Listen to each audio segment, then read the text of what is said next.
ആദ്യ ഭാഗം തിയേറ്ററിൽ വന്ന സമയത്ത് വലിയ രീതിയിൽ വിജയമാവാതെ പോവുകയും പിന്നീട് OTT-യിൽ അതിന് ഒരുപാട് നല്ല പ്രതികരണങ്ങൾ ഉണ്ടാവുകയും ചെയ്തൊരു സിനിമയായിരുന്നു ഭരതനാട്യം. ഭരതനാട്യം 2 അഥവാ മോഹിനിയാട്ടം എന്ന സിനിമ ഇപ്പോൾ തിയേറ്ററിൽ വരുന്നത് ആ ഒരു വലിയ പ്രതീക്ഷയിലാണ്. അതിൻ്റെ തുടക്കത്തെ താങ്ക്സ് കാർഡിൽ തന്നെ എഴുതി വരുന്നത് ആട് ആദ്യ ഭാഗം തിയേറ്ററിൽ വമ്പിച്ച പരാജയം നേരിട്ടിട്ടും അതിൻ്റെ രണ്ടാം ഭാഗം വമ്പൻ വിജയമാക്കി മാറ്റിയ മിഥുൻ മാനുവൽ തോമസിനെ സ്മരിച്ചുകൊണ്ടാണ് ഞങ്ങൾ ഈ സിനിമ ചെയ്യുന്നതെന്നൊരു താങ്ക്സ് കാർഡിലാണ് സിനിമ തുടങ്ങുന്നത്. ഒരു കുടുംബത്തിൻ്റെ കഥ പറയുന്ന വളരെ ചെറിയൊരു സിനിമ, പക്ഷെ അതിൻ്റെ ഒരു സ്ക്രിപ്റ്റിലെ രസം കൊണ്ടും ചുമ്മാ കണ്ടിരിക്കാൻ പറ്റുന്ന ചെറിയ ചെറിയ നുറുങ്ങ് തമാശകൾ കൊണ്ടൊക്കെ നമുക്ക് രസം തോന്നിയതായിരുന്നു ഭരതനാട്യം എന്ന് പറയുന്ന ആദ്യ ഭാഗം.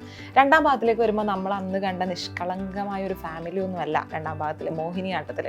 അതിൻ്റെ കഥ അങ്ങനെ തന്നെ മാറുന്നുണ്ട്. വല്ലാത്തൊരു ജോണർ ഷിഫ്റ്റ് ഈ സിനിമയ്ക്ക് സംഭവിക്കുന്നുണ്ട്. പക്ഷേ ആദ്യ ഭാഗത്തിൻ്റെ ആ ഒരു നിഷ്കളങ്കത നിലനിർത്തിക്കൊണ്ട് തന്നെ ഒരു മാരകമായ ഒരു സംഭവത്തെ ഇവർ ഡാർക്ക് ഹ്യൂമർ രീതിയിൽ പറഞ്ഞു ഫലിപ്പിക്കുകയാണ്. അതിൽ സിനിമ വിജയിച്ചിട്ടുണ്ട്. ഒരു no logic dark humour entertainer എന്നാണ് നമുക്ക് സിനിമയെ വിശേഷിപ്പിക്കാനാവുക. പക്ഷെ ഒരു കുടുംബ ചിത്രമാണോ, ഫാമിലിക്ക് പോയി കാണാൻ പറ്റുന്ന ഒരു സിനിമയാണോ, കുട്ടികളുമായിട്ട് പോയി കാണാൻ പറ്റുന്ന സിനിമയാണോ എന്നൊക്കെ ചോദിച്ചാൽ അതിൽ സംശയമുണ്ട്. കാരണം ഈ സിനിമ ഡീൽ ചെയ്യുന്ന ആ ഡാർക്ക് ഹ്യൂമർ എന്ന് പറയുന്ന ആ ഒരു ജോണർ ഉണ്ടല്ലോ, അത് കുട്ടികൾക്ക് ചിലപ്പോൾ അത്ര രീതിയിൽ നമുക്ക് കുട്ടികളെ പറഞ്ഞ് മനസ്സിലാക്കാൻ പറ്റുന്നതായിരിക്കണം എന്നില്ല. ആ തമാശയിൽ എന്തുകൊണ്ട് ചിരിക്കുന്നു എന്ന് ചിലപ്പോൾ അവർക്ക് തോന്നിയേക്കാം.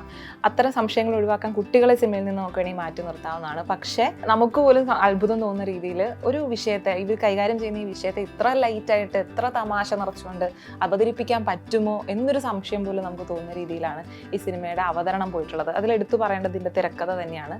മികച്ച തിരക്കഥയാണ്. സംവിധാനത്തിലാണെങ്കിലും ആദ്യ ഭാഗത്തിൽ നിന്നും കുറച്ചുകൂടി ശ്രദ്ധ കേന്ദ്രീകരിക്കാനും വൃത്തിയോടെ കൈകാര്യം ചെയ്യാനും കൃഷ്ണദാസ് മുരളി ശ്രമിച്ചിട്ടുണ്ട്. അതിൻ്റെ ഫലം സിനിമയുടെ മൊത്തത്തിലുള്ള മേക്കിങ്ങിൽ കാണാനാവുന്നുണ്ട്. ഈ ഭരതനാട്യം, മോഹിനിയാട്ടം ഈ ഒരു ഫ്രാഞ്ചൈസിയുടെ ഒരു പ്രത്യേകത, ഇവർ ആദ്യ ഭാഗത്തിൽ ഉൾപ്പെടുത്തിയിട്ടുള്ള ചില പോയിന്റുകൾ അതിൻ്റെ ഒരു കുറച്ചുകൂടി വിപുലമായ രീതി രണ്ടാമത്തെ ഭാഗത്തിലേക്ക് കൊണ്ടുവരാൻ ശ്രമിച്ചിട്ടുണ്ട്. അതിലൊന്നാണ്, ആദ്യ ഭാഗത്തിൽ കണ്ടവർക്ക് ഓർമ്മയുണ്ടാവും, അമ്പല കമ്മിറ്റിയിൽ ഫണ്ട് തീരുന്ന സമയത്ത് ഇവർ ആ ഫണ്ട് ഉണ്ടാക്കാൻ വേണ്ടി ഒരു ആശയം മുന്നോട്ട് വെക്കുന്നത് സൈജു കുറുപ്പിൻ്റെ കഥാപാത്രമാണ്. അതിൽ പറയുന്ന ഒരു കാര്യമുണ്ട്, നമുക്ക് വേണമെങ്കിൽ ഒരു ഗ്രഹപൂജ എന്ന് പറയുന്ന ഒരു ആചാരം അല്ലെങ്കിൽ ഒരു പൂജ എക്സ്ട്രാ ആഡ് ചെയ്താൽ മതി, അതാകുമ്പോൾ ആളുകൾ അതിന് വേണ്ടി നമുക്ക് ക്യാഷ് ഇടും, നമ്മുടെ ഫണ്ടിനുള്ള ഒരു ദാരിദ്ര്യം മാറി കിട്ടും. അങ്ങനെ ഒരു ആശയം മുന്നോട്ട് വെക്കുകയും അത് അവർ പ്രാവർത്തികമാക്കുകയും ചെയ്യുന്നുണ്ട്. അതൊരു തരത്തിലുള്ളൊരു ട്രോളാണ്, ഒരു ആക്ഷേപഹാസ്യ ഫോമാറ്റിലാണ് കൊണ്ടുവന്നിട്ടുള്ളത്. ആ സംഭവം അതിൻ്റെ കുറച്ചുകൂടി മാരക വേർഷനിൽ നമുക്ക് വേറൊരു തരം രീതിയിൽ ഇതിൻ്റെ ട്രോൾ ഇതിൽ ഉപയോഗിച്ചിരിക്കുന്നതായിട്ട് നമുക്ക് കാണാൻ പറ്റും. ഇതൊക്കെ സത്യം പറഞ്ഞാൽ മതവികാരത്തെ വ്രണപ്പെടുത്തി എന്ന് പറഞ്ഞ് ഒരു കൂട്ടം ആളുകൾ ഇതിനെ കുറ്റപ്പെടുത്താനുള്ള സാധ്യത വളരെ കൂടുതലാണ്. പക്ഷേ ചിലർക്കെങ്കിലും ഒരു വെളിച്ചം, ഇങ്ങനെയൊക്കെയാണല്ലേ കാര്യങ്ങളെന്ന് തോന്നാനുള്ള സാധ്യത വളരെ കൂടുതലാണ്. അത് സിനിമയിൽ ഉപയോഗിക്കുക, ഇത്രയും വലിയൊരു മീഡിയത്തിലൂടെ ഇങ്ങനെ ഒരു പരിഹാസ രൂപേണ അതിനെ അവതരിപ്പിക്കുക എന്നൊക്കെ പറയുന്നത് ശരിക്കും പറഞ്ഞാൽ കൈയടിക്കേണ്ട ഒരു വിഷയമാണ്. നല്ല രീതിയിൽ അത് അവർ പ്ലേസ് ചെയ്തിട്ടുണ്ട് എന്നുള്ളതാണ്. ആദ്യ ഭാഗത്തിലുള്ള വളരെ കുറച്ച് കഥാപാത്രങ്ങളിലൂടെ വളരെ ചെറിയൊരു ക്യാൻവാസിൽ നിന്ന് കഥ പറയുന്ന സിനിമയാണ് ഭരതനാട്യം. ഭരതനാട്യത്തിൽ അതേ കഥാപാത്രങ്ങളെ നിലനിർത്തിക്കൊണ്ട് ഇവരുടെ വീട്ടിലേക്ക് കടന്നു വരുന്ന ക്ഷണിക്കപ്പെടാത്ത കുറച്ച് അതിഥികളുണ്ട്. അവരും ചേരുമ്പോൾ ഉണ്ടാകുന്ന ഒരു വലിയ സംഭവമാണ് ശരിക്കും മോഹിനിയാട്ടം എന്ന് പറയുന്ന സിനിമ. ഈ വലിയ സംഭവം എന്ന് പറയുമ്പോൾ അതിനെ വലുതായല്ല കാണിച്ചിരിക്കുന്നത്, വളരെ ലൈറ്റായിട്ടാണ്, ഒട്ടും കനവില്ലാത്ത രീതിയിൽ ആ ഒരു വലിയ സംഭവത്തെ ഇവർ എടുത്തു വെച്ചിരിക്കുന്നു എന്നുള്ളതാണ് മോഹിനിയാട്ടത്തിന് പ്രത്യേകത. ഈ കഥയും അതിൽ നടക്കുന്ന പ്രധാനപ്പെട്ട സംഭവവും നമുക്ക് വിവരിക്കാൻ പറ്റില്ല എന്നുള്ളത് കൊണ്ട് തന്നെ അതിൻ്റെ മറ്റ് രസങ്ങളും വിവരിച്ചു പോകാൻ ബുദ്ധിമുട്ടുണ്ട്.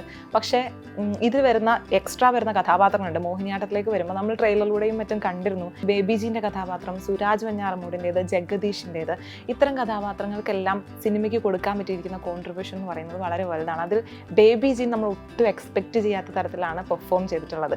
ഇതുവരെ നമ്മൾ കണ്ട ബേബിജീൻ്റെ മാനറിസമോ അല്ലെങ്കിൽ ബോഡി ലാംഗ്വേജോ സംസാര ശൈലിയോ ശബ്ദമോ ഒന്നുമല്ല ഈ മോഹിനിയാട്ടത്തിലെ കഥാപാത്രത്തിന് അദ്ദേഹം കൊടുത്തിട്ടുള്ളത്. ഒരു നടൻ എന്ന നിലയിൽ അദ്ദേഹത്തിന് മുന്നിൽ ഒരുപാട് സാധ്യതകൾ തുറന്നു കൊടുക്കുന്ന ഒരു വേഷം കൂടിയായിരിക്കും മോഹിനിയാട്ടത്തിലേത്. ചില നോട്ടങ്ങളിൽ, ചില ശബ്ദങ്ങളിൽ, ചില ആക്ഷൻസിൽ ഒക്കെ നമുക്ക് ചിരി വളർത്തുന്ന രംഗങ്ങൾ ഈ സിനിമയ്ക്ക് അദ്ദേഹത്തിലൂടെ സൃഷ്ടിക്കാൻ സാധിച്ചിട്ടുണ്ട്. ഇലക്ട്രോണിക് വിളിയാണ് സിനിമയ്ക്ക് വേണ്ടി സംഗീതം ചെയ്തിരിക്കുന്നത്. അദ്ദേഹത്തിൻ്റെ തന്നെ സംഗീതത്തിൽ ബേബിജീൻ പാടിയ ഒരു പാട്ടും ഇതിൻ്റെ ഒരു ഭാഗത്ത് വന്നു പോകുന്നുണ്ട്. ചില പാട്ടുകൾ നമ്മുടെ മനസ്സിൽ നിൽക്കുന്ന ഇണങ്ങളായിട്ട് സിനിമ കണ്ടിറങ്ങുമ്പോഴും നമ്മുടെ കൂടെ പോരുന്നതാണ്. മൊത്തത്തിൽ സിനിമയുടെ ആ ഒരു പോക്കിന് ബാക്ക്ഗ്രൗണ്ട് സ്കോറും മ്യൂസിക്കും ഒക്കെ ഭയങ്കരമായി ഹെൽപ്പ് ചെയ്തിട്ടുണ്ട്. അതുപോലെ തന്നെ ബബ്ലു അജുവിൻ്റെ ഛായാഗ്രഹണവും ഷെഫീഖ് ബീബിയുടെ എഡിറ്റിങ്ങും സിനിമയ്ക്ക് അതിൻ്റെ ഒരു മേക്കിങ്ങിൻ്റെ ഭംഗി നിലനിർത്താൻ വലിയ രീതിയിൽ സഹായമായിട്ടുണ്ട്. നോൺ സ്റ്റോപ്പ് ചിരി സമ്മാനിക്കുന്ന തമാശകൾ കുത്തി നിറച്ചൊരു പടമൊന്നുമല്ല, പക്ഷേ ഇതിൻ്റെ സിറ്റുവേഷണൽ കോമഡിയും ഈ കഥാപാത്രങ്ങളുടെ ആക്ഷൻസും ആണ് നമ്മൾ ചില സമയങ്ങളിൽ ചിരി ഉണ്ടാക്കുന്നത്. ആദ്യ ഭാഗത്ത് ഈ പുകവലി ആരോഗ്യത്തിന് ഹാനികരം എന്ന് പറയുന്ന ആ സെൻറ്റൻസ് വായിച്ചു പോകുന്നത് കലാരഞ്ജനയുടെ സൗണ്ടിലാണ്. കലാരഞ്ജനയുടെ ശബ്ദം തുടക്കം മുതൽ, ആദ്യ ഭാഗത്തിനേക്കാൾ കൂടുതൽ എനിക്ക് തോന്നുന്നു മോഹിനിയാട്ടത്തിലേക്ക് വരുമ്പോൾ തുടക്കം മുതൽ നമുക്ക് ഭയങ്കര രസം തോന്നുന്ന ഒരു ശബ്ദമായിട്ട് അതിനവർ ഉപയോഗിച്ച്, ആ ശബ്ദത്തിൻ്റെ എല്ലാ രസവും ഇവർ ഉപയോഗിച്ചിട്ടുണ്ട്. അത് ആ പുകവലി ആരോഗ്യത്തിന് ഹാനികരം എന്ന് പറയുന്നത് ആ ശബ്ദത്തിൽ വായിക്കുമ്പോൾ അപ്പോൾ തൊട്ട് തിയേറ്ററിൽ ഉയരുന്ന ഒരു ചിരിയുണ്ട്. അവിടെ തുടങ്ങുന്ന ചിരി ഇങ്ങനെ ചെറിയ ചെറിയ കാരണങ്ങൾ കൊണ്ട് നമ്മൾ തുടരുന്നുണ്ട് അവസാന ഭാഗം വരെ. സായികുമാറിൻ്റെ കഥാപാത്രം ഭരതൻ നായരിലൂടെയാണ് ആദ്യ കഥ പോയത്, ഭരതനാട്യം. പക്ഷേ രണ്ടാം ഭാഗത്തിലേക്ക് മോഹിനിയാട്ടം, മോഹിനി എന്ന് പേരുള്ള ഒരു കഥാപാത്രത്തെ ചുറ്റിപ്പറ്റിയാണ് കഥ പോകുന്നത്. ഇപ്പോൾ ഭരതൻ നായരുടെ 2 ഭാര്യമാരും അവരുടെ കുടുംബവും ഭരതനായരുടെ മരണവും ഒക്കെ ചർച്ച ചെയ്ത ആദ്യ ഭാഗത്തിൽ നിന്ന് ആ മരണത്തിന് ശേഷമുള്ള ബാക്കി കഥ എന്താണെന്നാണ് മോഹിനിയാട്ടം പറയുന്നത്. ഒരു കൃത്യമായ തുടർച്ചയാണ് സിനിമ പറയുന്നത്. ആദ്യ ഭാഗത്തിൻ്റെ അവസാനത്തിൽ നിന്ന് തുടങ്ങുകയാണ്, പക്ഷേ രണ്ടാം ഭാഗത്തിൽ സംഭവിക്കുന്ന ചില കാര്യങ്ങളുണ്ട്. രണ്ടാം ഭാര്യയായ ശ്രീജാരവി ചെയ്ത കഥാപാത്രം രുക്മിണി അമ്മയുടെയും മകൻ അജയ് ഘോഷിൻ്റെയും താമസമാറ്റത്തെ തുടർന്ന് അവർ വേറൊരു സ്ഥലത്ത് അവരുടെ നാട്ടിൽ പോയി താമസമാക്കുന്നതും അതിനെ തുടർന്നുണ്ടാകുന്ന സംഭവങ്ങളുമാണ്. ആ വീടാണ് ഇത്തവണത്തെ മോഹിനിയാട്ടത്തിൻ്റെ പ്രധാന ക്യാൻവാസ്.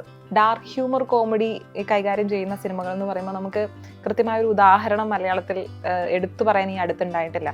അതിനൊരു വ്യക്തമായ ഉദാഹരണമാണ് ശരിക്കും പറഞ്ഞ മോഹിനിയാട്ടം. വളരെ രസമായിട്ട് ആ ഒരു സബ്ജക്റ്റ് അല്ലെങ്കിൽ ആ ഒരു ജോണറിനെ അവർ കൈകാര്യം ചെയ്തിട്ടുണ്ട്. എന്തായാലും വിഷു റിലീസിന് തിയേറ്ററിൽ തന്നെ പോയി കാണാൻ പറ്റുന്ന ഒരു നല്ല സിനിമയാണ് മോഹിനിയാട്ടം.